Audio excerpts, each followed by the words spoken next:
You simply expose yourself to grace upon grace upon grace.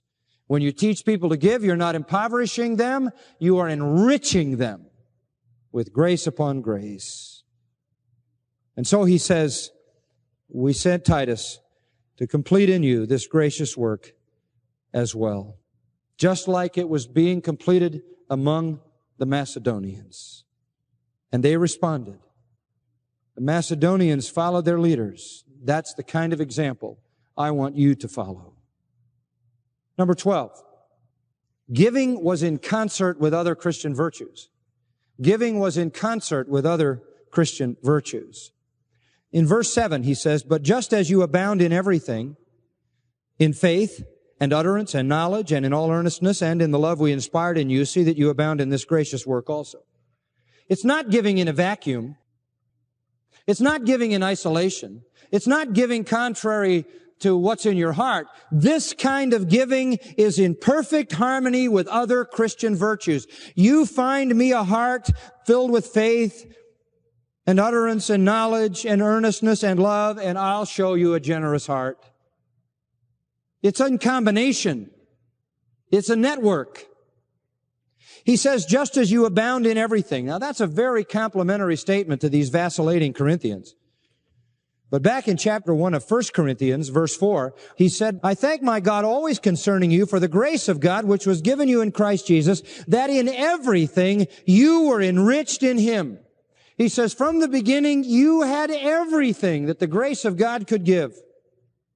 You had it all. God gave it all to you. Here he says, I'm starting to see it abound in you. Just as you abound in everything. Faith. What is that? Strong trust in God. A saving, securing, sanctifying trust in the Lord. And utterance. What is that? It's the Greek word logos. It really means doctrine. It's used for the word of truth, the word of righteousness, the word of Christ. Sound word. You have doctrine. You have faith, and then knowledge. You have understanding of how doctrine applies, how divine truth applies. And you have earnestness. There's that word spude. We've seen it earlier in chapter 7. It means eagerness. It means energy, vigor, diligence, spiritual passion. And he adds, you have love, agape. The love we inspired in you. How did he inspire it? By example, by teaching, by preaching. You abound in these things, in faith and in doctrine and knowledge and passion and love. See that you abound in this gracious work also. See that your giving is in concert and harmony with these other Christian virtues. You overflow in these others, overflow in this one. It should go right along with everything else. One final pinnacle, really, that marks the exemplary giving of the Macedonians. Number 13. Their giving was a proof of love. Giving proves love. Verse 8. This is so important. Here he says, I am not speaking this as a command. Isn't that amazing? After all this, he says, I'm not speaking as a command. What?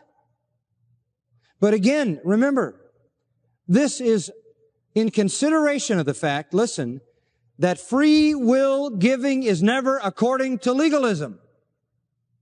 It's never according to obligation. It's never according to some prescription. He's saying, I'm not commanding you, but I'm telling you, prove your love.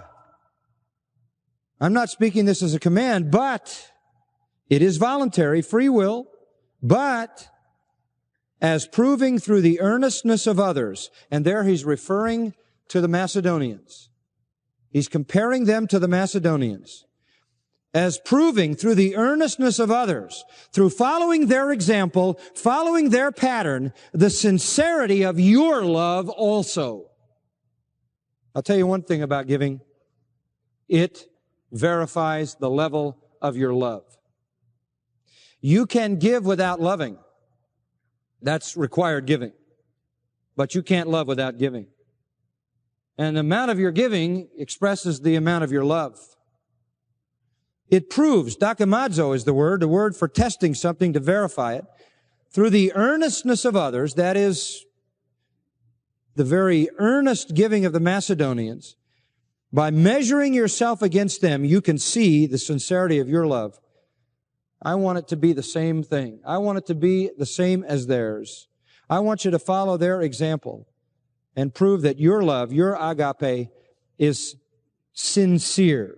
Literally genuine, the real thing, legitimate, true. As John says, how can you say you love God if you don't love the brethren? How can you say the love of God dwells in you if you close your compassion to someone in need? Fervently love one another. Peter in 1 Peter 1:22 says, in obedience to the truth, purify, your souls have been purified unto a sincere love of the brethren, so fervently love one another from the heart. Whether you love the Lord, whether you love His church, whether you love those in need, is evident by your giving. The true test of sincere love is not your emotions, it's not your feelings, it's your action. And many people are under the illusion that they love because they feel things. Your love is not measured by what you feel, it is measured by your actions. And your actions may disprove your own assessment of your feelings. Giving is always the test of love, and that's the high point. So the Macedonians are a model. They show us that giving is to be initiated by grace. That is to be a supernatural kind of giving. It is to transcend difficult circumstances, to be done with joy, not hindered by poverty. It is to be generous, proportionate, sacrificial, voluntary. It is to be sought as a privilege, not an obligation. It is a part of worship. It is to be done in submission to pastors and leaders. It is to be in concert and harmony with other Christian virtues. And it is to prove our love to God, to His church, and His people. That's the Macedonian giving. The giving of devout Christians. Such giving, as we've said all along, is the path to blessing. A path I trust you are eager to walk. Let's pray. Oh, Father, how instructive these great texts are to us, and how they lead us to the path of blessing and grace upon grace upon grace. Forgive us, first of all, Lord, for how far short we fall, and ennoble us to the level of these precious Macedonians. For this is what you require. This is what you ask. Thank you for the privilege and the freedom of giving. May our affections be set so. And you know that it's the responsibility this person is not bringing. That's what's got to change. And so most of us just stay stuck in this frustrating place. We know that changes needed to be made. We make the changes that we can make. But in a relationship, if the other person is unwilling or incapable, then that's where that weird dysfunction starts to happen. So if it's utterly unhelpful to put a boundary on this other person, trying to force them to change, what do? We put a boundary on ourselves. We put a boundary on ourselves. And if I am giving level 10 access to areas of my capacity to someone who's only bringing level 3 responsibility, I cannot control another person. But God does say evidence of His fruit inside of me. One of those fruits is self-control. And so I must reduce the access I grant to that person down to their demonstrated level of responsibility, right? So that equilibrium can occur in this relationship. Now, here's the really great news. You guys are already doing this really, really well in some areas of your life. Here's how I'm going to prove this to you. Okay, raise your hand if you have a bank account. Just raise your hand. I'm not coming after your bank account today. I just want you to know. Okay, perfect. How many of you have a password or a security code protecting your bank account? Raise your hand. Is it because you're selfish, unchristian, unkind, not willing to give to others? No. That's not it at all. You have a passcode. And I didn't say you could remember your passcode. I'm just saying you have a passcode, right? But you have a passcode. Why? Because you have limited resources in your bank account. And if you gave everyone in here access to your bank account, then there may be some people in here who would be irresponsible. And they would take so much of the money that you have in your bank account that you would become bankrupt. Therefore, you put a security passcode there, not because you're selfish, but because you are wise and because you want to be a good steward of the resources that you have. We know this with our financial capacity, but we forget it in so many other areas of our life. Okay, so how does this really work? How does it really work if you know that you have limited capacity and you're reducing the access to some area of your capacity down to their demonstrated level of responsibility? How in the world do you even communicate that? Well, in a very simple sense, let's say that you have a child in 3rd grade. Last year, that child was in 2nd grade. And the 2nd grade teacher emails you and said, you know, last year you did the end of the year party for the 2nd grade and you did such an amazing job. We were just wondering, I know you don't have any children in 2nd grade this year, but we're just wondering, can you come back and can you arrange the end of the year party for the 2nd grade? Now, here's the crisis that would happen in my heart. First of all, I would say, oh, they loved the way I did the end of the year party. I mean, this is such an honor. Wow, right? But then I would start to get this pit in my stomach because my gut would say, no, absolutely not. You do not have the time to do this. But then why in the world does my mouth say yes? And it just does, because I kind of think their request suddenly has become my responsibility. And here's the thing that really would wig me out.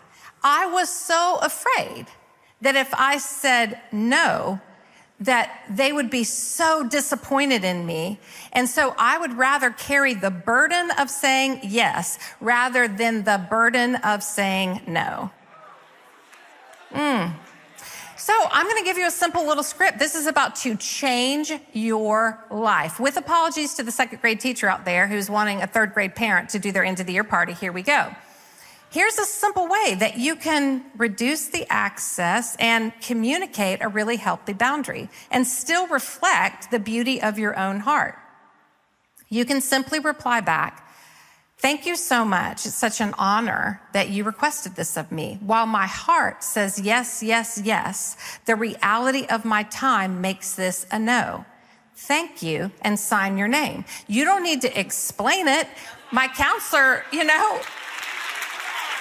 I mean, I think we can all do this, right? Now, my counselor has really worked with me on this, and it was really important that I learned this. You see, I used to think I had to over-explain. I still struggle with over-explaining. Do we have any over-explainers in the room? Okay, remember, do not poke your neighbor. Let them just say that they are an over-explainer, okay? So here's what I would do. I would say, my heart says yes, yes, yes. The reality of my time makes this a no. And then I would start to explain all the reasons why. And my counselor said this to me, and it absolutely radically changed my thought process. He said, Lisa, adults inform, children explain. Good, right? All right. So let's go to something a little more challenging. Let's say you have a friend, possibly a family member, but let's say you have a friend and y'all love going to church together. Don't poke your neighbor. Okay, so you love going to church together. However, you have different definitions of being on time, right? And this is really causing some situational stress, right? Okay, so let's say your definition of being on time is that you want to get there 20 minutes early. You do. Why? Because you have got to get a parking space. This is so funny. I see somebody holding up blinders against their neighbor right now. You're cracking me up. Okay, so your definition of being on time is to get there 20 minutes early because you want to have time to park and actually walk through the parking lot, right? novel idea. And then you want to get inside, you want to go TT potty, right? Because you don't want to be sitting in there and be thinking about that. So you wanted to go do that. Then you want to be able to come in, you want to get a seat, you want to watch the announcements, you want to be ready for the first note of the first praise song, because that is being on time to you. Amen? Amen. Okay, but let's say your friend has a different definition of being on time. Their definition of being on time is if they can skirt in here before the last praise song is finished. That is their definition of being on time, right? Now, here's the deal. Are you bad for wanting to be there 20 minutes early? No. Are they bad? They still want to go to church. I mean, they're just getting here like before the last praise song is finished. I mean, maybe some of you think it's bad, but I say in general, that's not bad. It just means you have two different definitions of being on time, right? And so you realize that something's got to change, because every week you're writing. It was part of the strategy that the money that I could have been putting into payments, I was putting into something that would build equity, that would build. I sacrificed on the depreciating asset so that I could build up the appreciating asset, because I got tired of visiting better.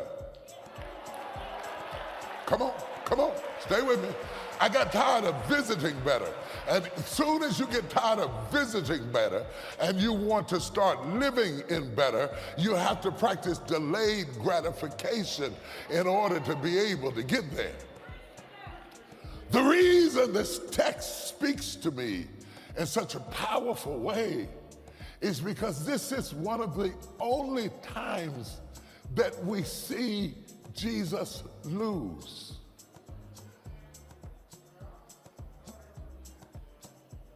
The disciples had never seen Jesus lose.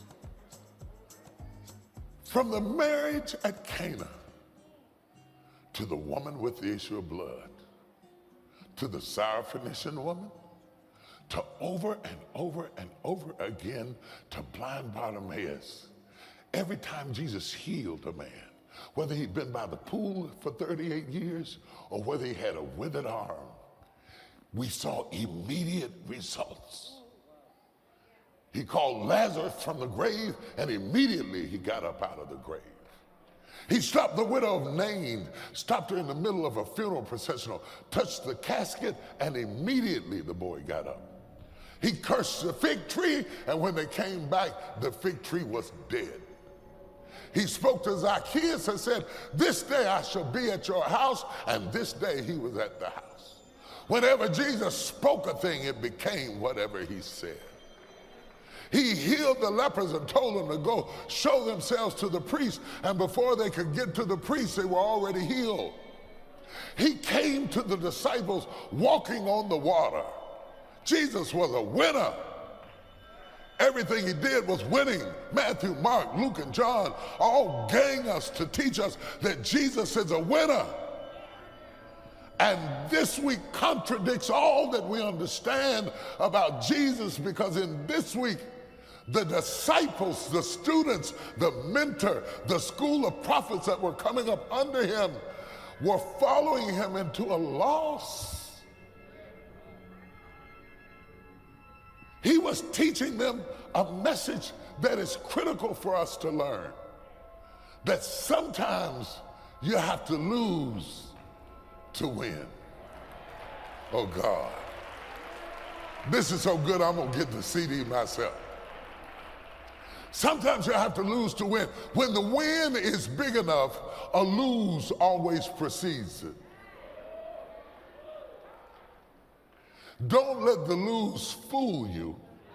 It's a tactical maneuver to bring you to an expected end. It doesn't matter what you had to go through. If you ever had to build a house, while you're building a house, it drives you crazy. The contractors get on your nerves.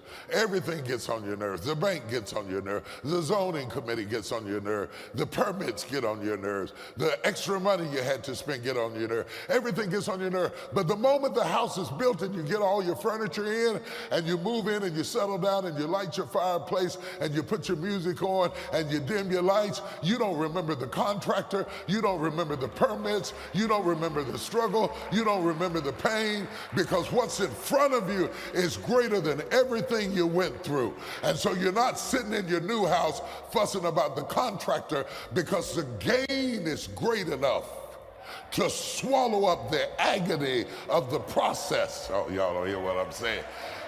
And there's somebody that I'm preaching to. God is getting ready to give you a massive gain.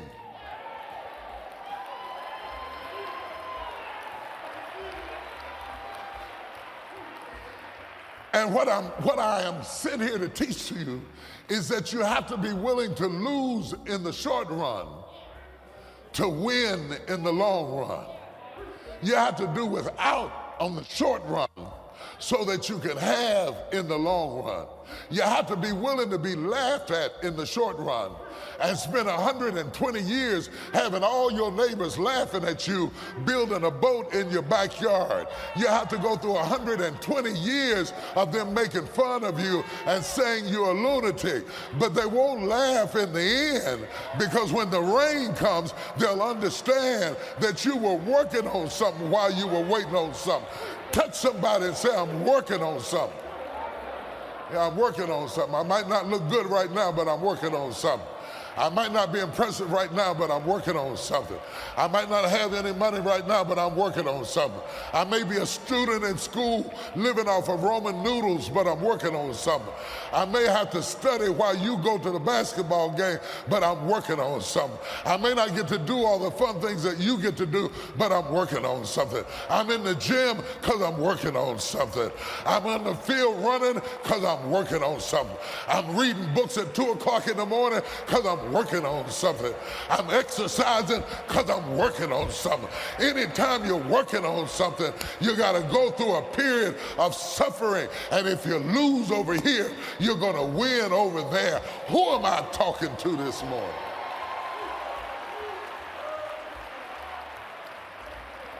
This is the first time that the disciples got to see him lose. All he ever did was win. At 12 years old, they brought him into the temple, and he won up against the doctors and the scholars. He won. He outsmarted all of them at 12. All he ever did was win. When his mother told him they ran out of wine, he took water and turned it into wine, and the wine could not resist the word, for the word said, turn the wine, and the water obeyed. And all they had ever seen him do was win. But this week, he was acting strange. It was not unusual to see him go apart to pray. He often went apart to pray. Even after he fed the 5,000, he went into the mountains to pray, and he came back walking on the water, and it was fine and it was good. But this was different. This was a different kind of prayer. This was a stressful, agonizing, tormenting prayer. This was a prayer that made him want company. Because when you have delayed gratification and you're suffering, you want friendship. Misery enjoys company. But there are some places that God is taking you that you can't take anybody with you. No matter how much they love you, no matter how much they like you, there are some things that God takes you through that you have to face it alone. You have to face it alone. I went into labor. See, and what you should do is do a reenactment of a news story and just send it to her on as a phone, and it'd be you crying and her friends crying. Get a whole family involved in it and do a fake she gone video. Mm-hmm. You know. That's a wake-up call. Yeah, Photoshop her in a casket, send it to her. Wow. Yeah. Okay. Yeah, stop looking shocked. Yeah. Don't see all elope this. with you met on. Yeah, you meet see all this online. food. How many times you see people? He lived across the hall. He can kill 13 people. He was so nice. He always spoke and everything. All the time. No, You see that all the time. You're right. no, get suspicious. Tell She's it. considering eloping and marrying this man she met online. So, yeah. Oh, man, that's crazy. Be careful. Yeah, make plans to move. That's her question. Should she make plans to move or talk to her roommate first? You're saying skip the talking and just move. Come home, all your Elope stuff usually ends up in a life of pain. Yeah. Wait, what'd you say, Steve? Elope stands for ends up in a life of pain. Elope. Oh. Yeah. Don't do it. Really?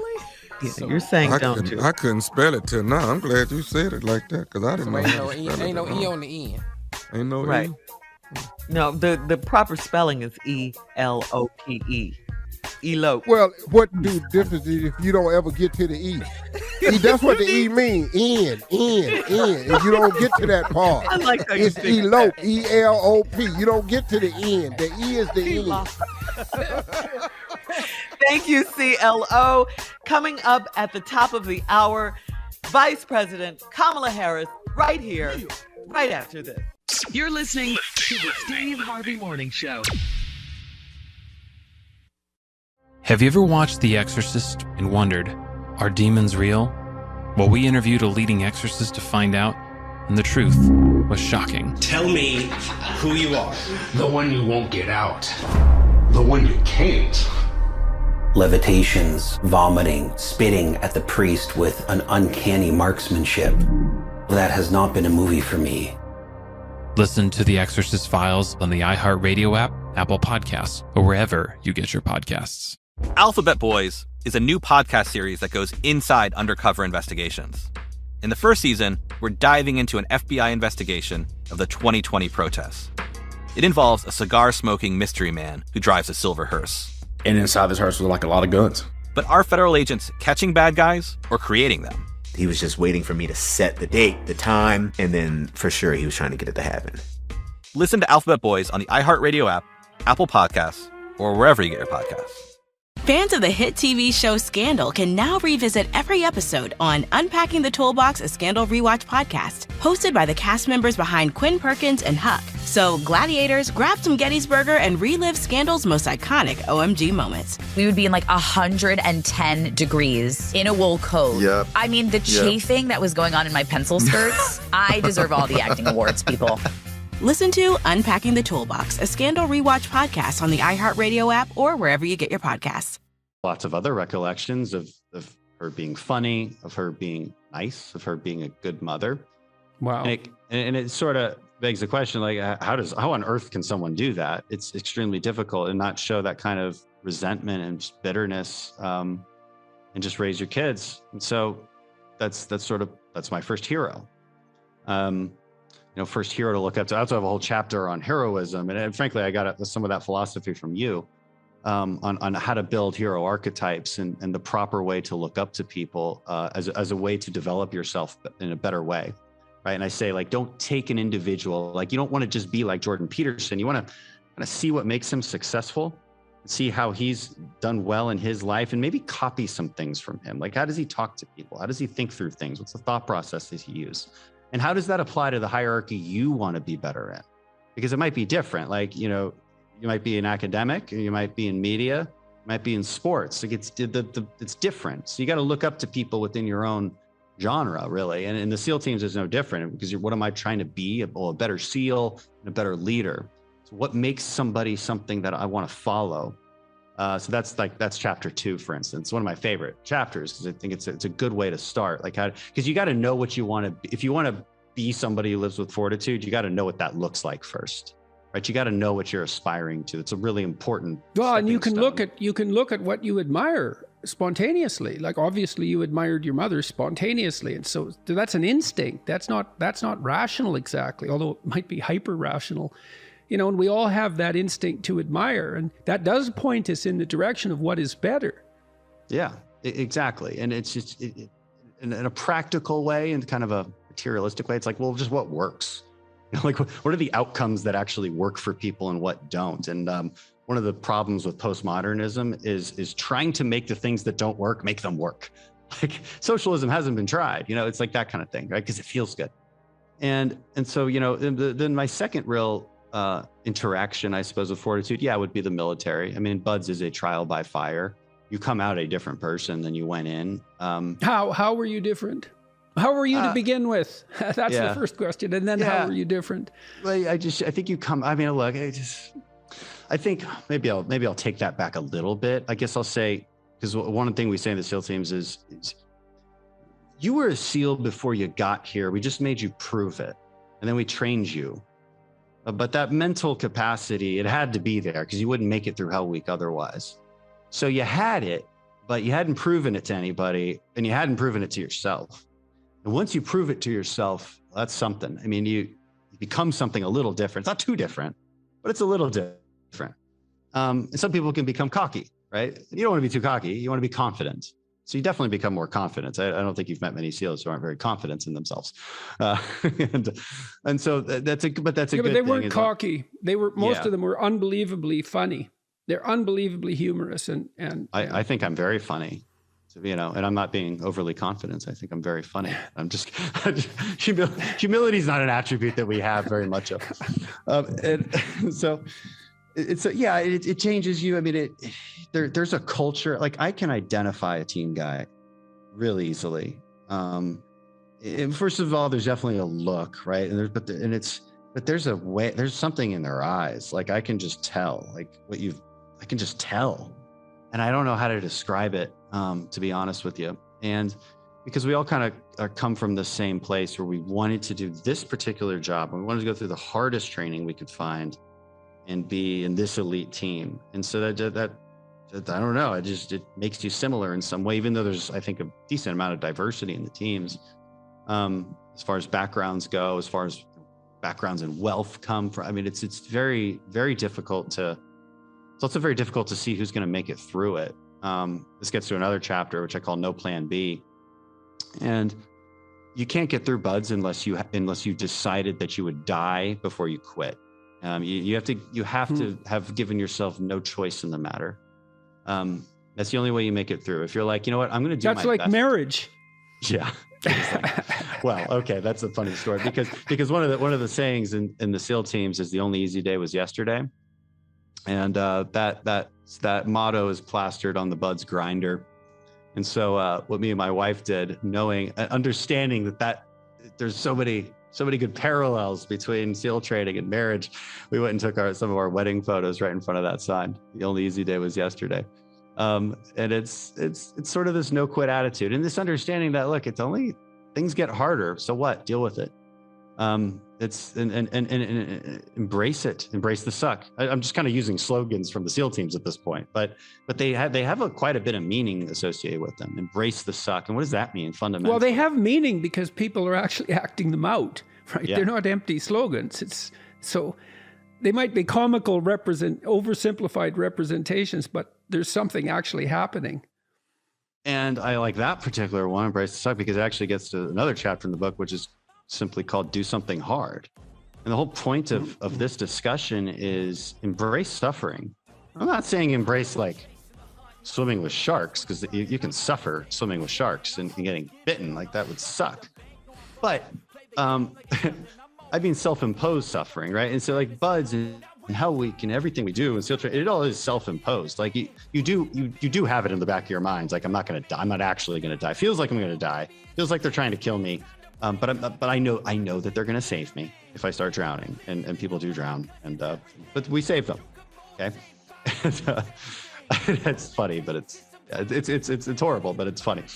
But there's a real value to seeking out challenge and suffering. This is why people do Spartan races. This is why people come together, and they love group suffering too. This is why people go organize themselves at CrossFit gyms and do these crazy things. Why you go climb a mountain, right? Like, is it for the view?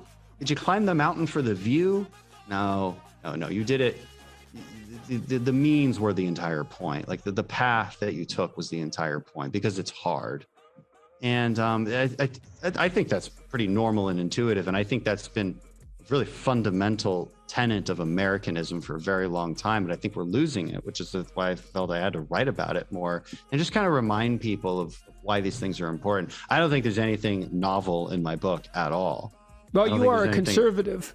Yeah, right. I just think what I did was take all the best ideas from history and try to lay them out for people, because, you know, if you're trying to come up with something novel these days, it's a good chance that you're probably just wrong about it, because it hasn't stood the test of time. I think it's very rare that there's going to be really new insights in today's world. And it might, I think the new insights are really just the old ones, like personal responsibility and doing hard things and challenging yourself and feeling good about a challenge, even if it sucks, even if it's an injustice. So I dive into that quite a bit in that, because that's people's next question. It's like, well, how can you say all suffering is good? Like, even injustice, even things that happen to you, like what if you lose your eye and go blind? I mean, like, what, you know, well, then just look at the silver lining. Hi, I'm Father Mike Schmitz, and you're listening to the Bible in a Year podcast, where we encounter God's Word and live life through the lens of Scripture. The Bible in a Year podcast is brought to you by Ascension. Using the Great Adventure Bible timeline, we'll read all the way from Genesis to Revelation, discovering how the story of salvation unfolds and how we fit into that story today. This is day 11, so let's get started. Let's keep on moving. We're not started. We're cruising right now. Day 11. We're going to be reading from Genesis chapter 22 and 23. Very famous story, but so powerful and so important for us as Christians. Genesis 22 and 23. We're also going to continue our walk with our friend Job, chapter 11 and 12, and we'll also be reading from Proverbs chapter 2, verses 9 and 15. As always, I am reading from the Revised Standard Version, Catholic edition of the Bible. I'm using the Great Adventure Bible from Ascension, and the reading plan that we're using is accessible to you if you want. You can go to ascensionpress.com/Bible in a year. Again, that's ascensionpress.com/Bible in a year. You can also subscribe to this podcast by clicking subscribe, and you can also sign up for our email list by texting the word Catholic Bible to the number 33777. Again, that's Catholic Bible to 33777. As I said, today we're kicking off by looking at this and journeying with Abraham in his greatest test of his life. He's been tested so many times in his life, called by God to be faithful, and today we have one of the greatest tests and one of the most iconic tests that is going to echo not just in his life, but is going to echo down the generations, even to our lives today. So we begin. Genesis chapter 22 and 23. After these things, God tested Abraham and said to him, Abraham. And he said, Here am I.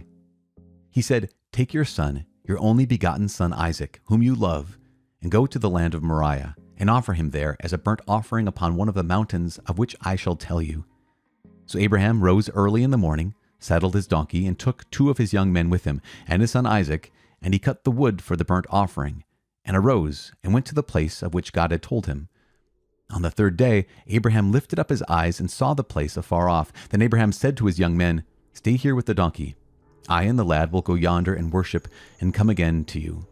And Abraham took the wood of the burnt offering and laid it on Isaac his son, and took in his hand the fire and the knife. So they went both of them together. And Isaac said to his father Abraham, My father. And he said, Here am I, my son. He said, Behold the fire and the wood, but where is the lamb for a burnt offering? Abraham said, God will provide himself the lamb for a burnt offering, my son. So they went both of them together. When they came to the place of which God had told him, Abraham built an altar there, and laid the wood in order, and bound Isaac his son, and laid him on the altar upon the wood.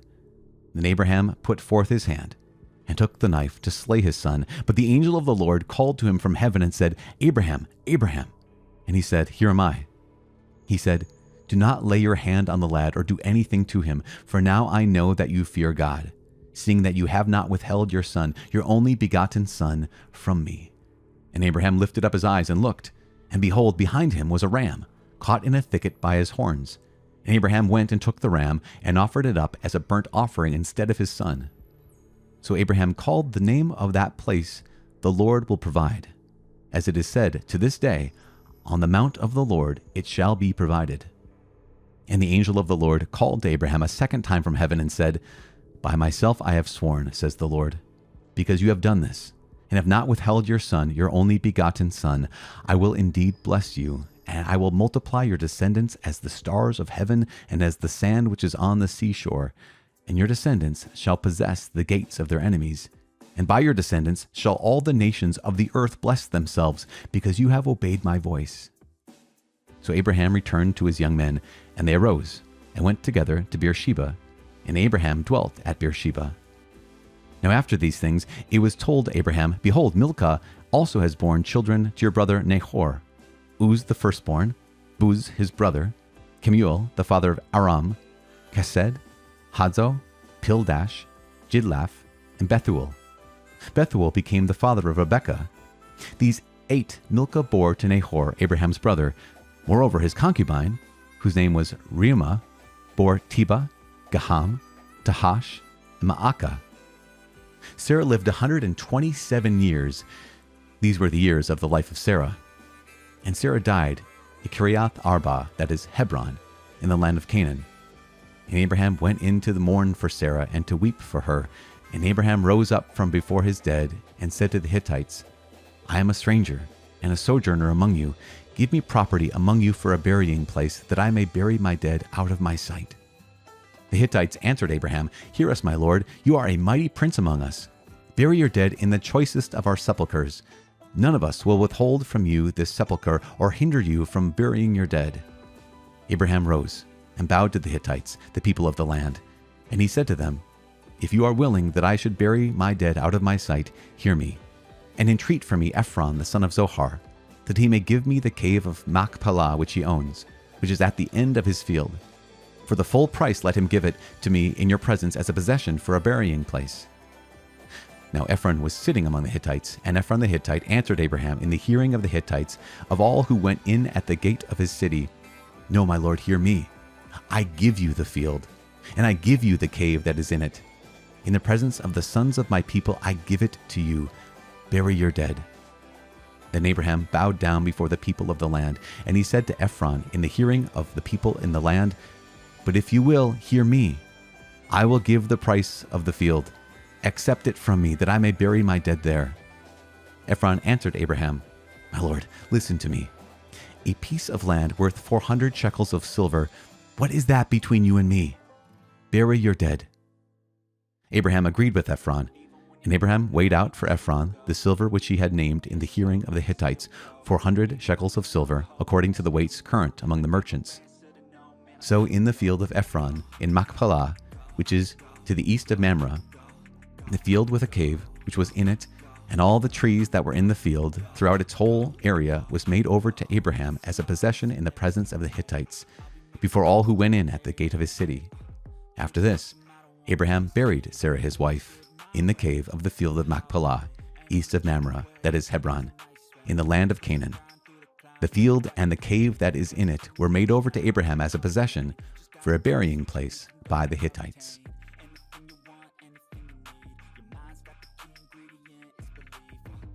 Job chapter 11 and 12. Then Zophar the Naamathite answered, Should a multitude of words go unanswered, and a man full of talk be vindicated? Should your babble silence men, and when you mock shall no one shame you? For you say, My doctrine is pure, and I am clean in God's eyes. But oh, that God would speak and open his lip to you, and that he would tell you of the secrets of wisdom, for he is manifold in understanding. Know then, that God exacts of you less than your guilt deserves. Can you find out the deep things of God? Can you find out the limit of the Almighty? It is higher than heaven.